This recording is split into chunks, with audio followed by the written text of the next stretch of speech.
Assalamualaikum warahmatullahi wabarakatuh. Waalaikumsalam. Waalaikumsalam warahmatullahi wabarakatuh. Selamat pagi semua teman-teman. Pagi. Di sini saya akan memperkenalkan diri terlebih dahulu. Perkenalkan, nama saya Muhammad Fazri Fauzan dengan NIM 51908111192, mahasiswa dari Universitas Teknologi Yogyakarta. Dan teman-teman saya akan memperkenalkan diri dengan masing-masing. Silahkan teman-teman. Ya, nama saya Mulyadi Septiana Putra dengan NIM 51908111154. Saya mahasiswa Universitas Teknologi Yogyakarta. Selamat pagi semuanya. Perkenalkan, nama saya Farhani Saya dengan NIM 519081194. Saya mahasiswa Universitas Teknologi Yogyakarta. Selamat pagi, saya Ella Sugiarti dengan NIM 519081185 sebagai mahasiswa Universitas Teknologi Yogyakarta. Baik, terima kasih atas pengenalan diri teman-teman semuanya. Baik, di sini kita akan membahas tentang layakkah koruptor dihukum mati.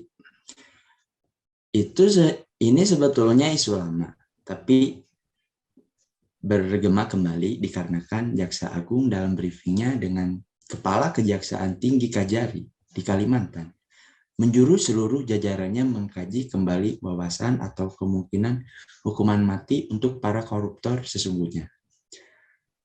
Di undang-undang, kita sebetulnya sudah mencantumkan hukuman mati untuk koruptor, yaitu ada di pasal 2 ayat 2 dan Undang-Undang Nomor 31 tahun 1999.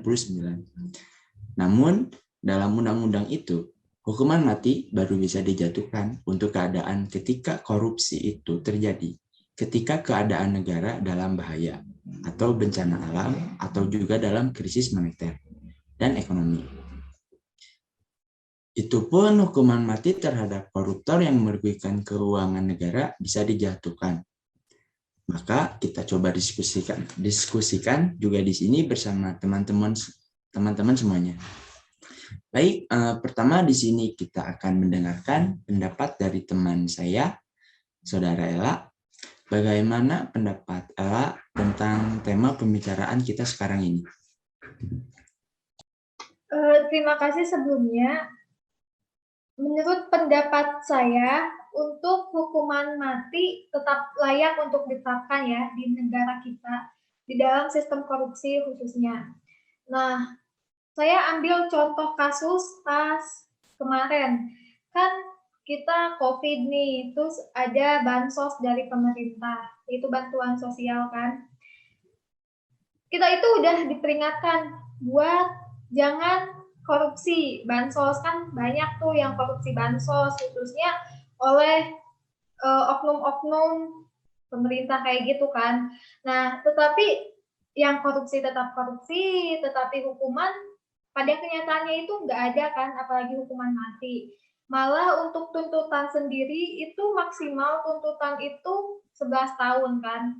Nah, selain kasus bansos itu ada juga kasus-kasus lain yang lebih berat gitu kan tentang korupsi.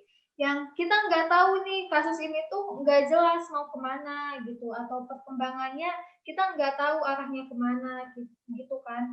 Nah, untuk diskusi ini sendiri, saya mengharapkan pemerintah itu melakukan perbaikan-perbaikan penegakan hukum, khususnya terkait korupsi ini, yang bisa memberikan efek jera gitu kan kepada para koruptor. Nah, untuk penegakan hukum sendiri semoga tidak berkesinambungan dengan identitas nasional kita, yaitu Undang-Undang Dasar tentang Penegakan Hukum kan. Selain itu semoga kasus ini tidak merugikan kepentingan masyarakat sekitar. Seperti itu, Ojan. Oke, terima kasih Jadi bisa saya simpulkan maksud saudara Ella tuh undang-undang korupsi yang ada itu perlu diubah atau dilaksanakan terlebih dahulu atau bagaimana? Dilaksanakan terlebih dahulu aja sih kayak gitu. Kalau harus dilaksanakan terlebih dahulu, berarti harus ada keadaan tertentu atau bagaimana?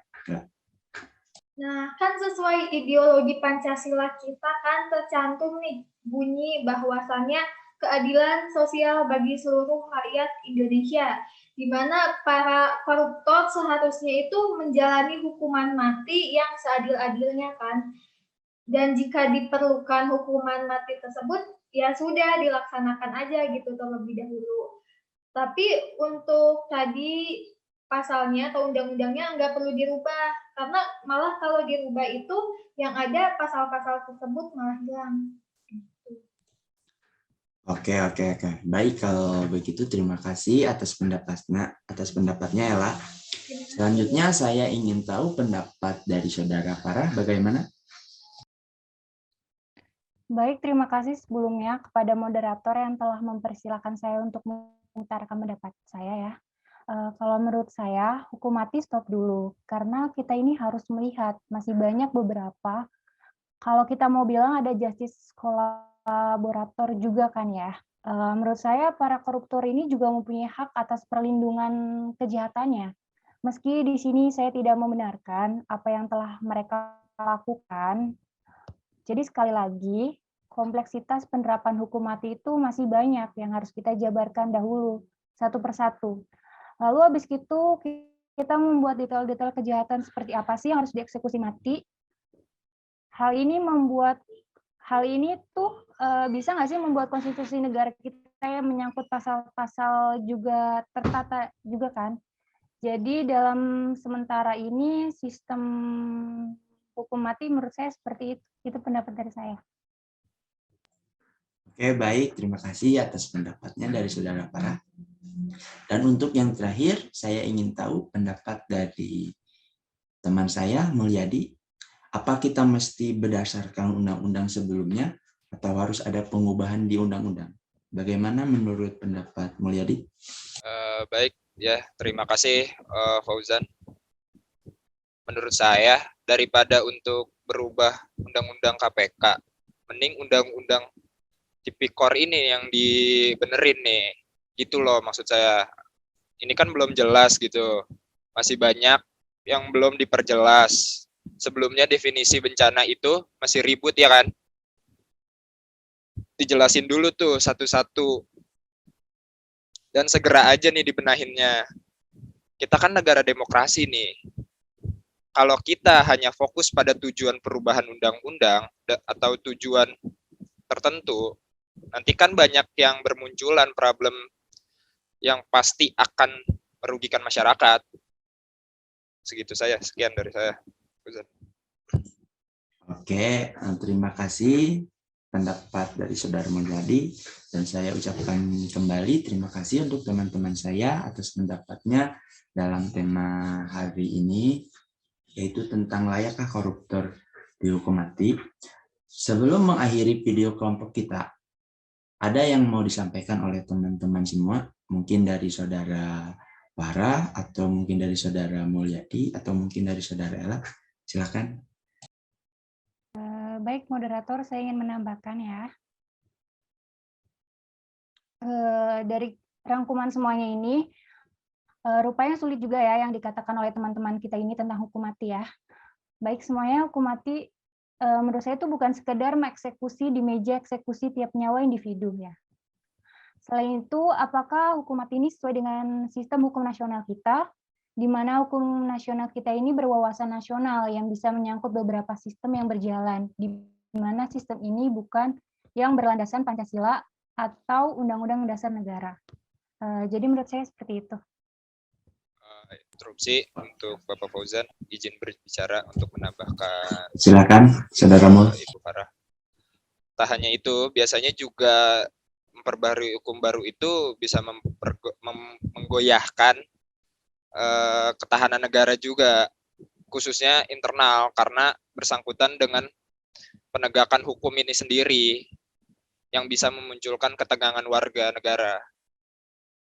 Terima kasih, Fauzan. Oke, baik. Terima kasih atas masukannya dari Saudara Farah dan Saudara Meleri. Saya tutup pembicaraan kelompok kita hari ini. Demikian kiranya yang bisa kelompok kami sampaikan. Kurang lebihnya, saya perwakilan dari teman-teman semuanya memohon maaf jika ada salah kata yang terucap, dan atas perhatiannya saya ucapkan terima kasih yang sebesar-besarnya. Akhir kata saya ucapkan wassalamualaikum warahmatullahi wabarakatuh. Waalaikumsalam. Waalaikumsalam.